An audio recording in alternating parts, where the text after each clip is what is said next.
I wrote the speech over 3 weeks. That probably sounds like too long, but I wanted it to be right, not polished in a performative way, just honest. About Priya.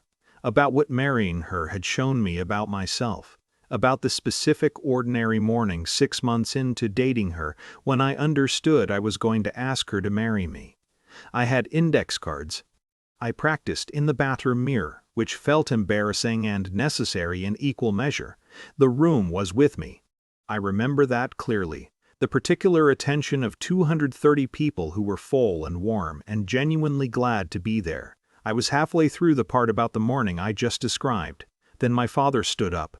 I want to be precise about how he did it, because the manner matters. He didn't interrupt exactly. He waited for a breath between sentences, a natural pause, and moved into it the way water moves into a space that opens. He crossed to where I was standing with the unhurried confidence of someone who has never once considered that a room might not be his to enter. He put his hand out for the microphone. I was so conditioned by 40 years of that hand extended that I gave it to him before I understood what was happening. He thanked me for warming everyone up. Then he talked about my brother Marcus for 6 minutes. Marcus's new business. A logistics company he'd launched in the spring, the contract he'd just landed, the square footage of the new office, the number of employees.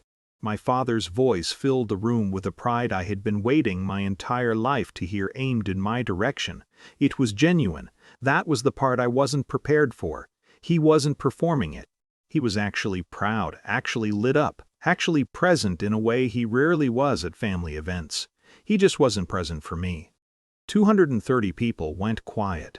Not the fidgeting quiet of social discomfort, not the polite attention of an audience waiting for the point.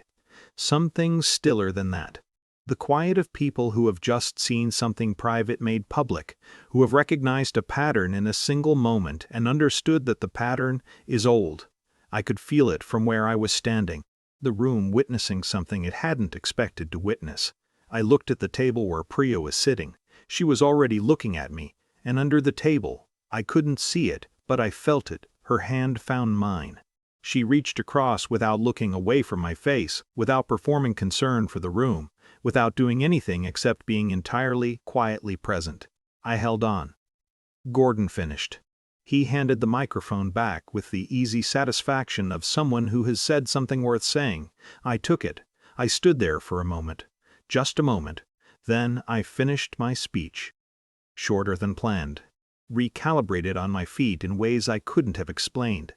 I found the part about Priya that I still had left to say, and I said it. And by the time I reached the end, the room gave me something. A warmth that had weight to it. The kind that comes from people who want to offer you something they can't quite name. I received it without breaking. That mattered to me. Getting through it mattered. Gordon moved through the reception, undisturbed. That's the word I keep using in my head, undisturbed. He had already revised the evening into something that made sense to him, some version where he'd simply contributed to the celebration. He laughed at things.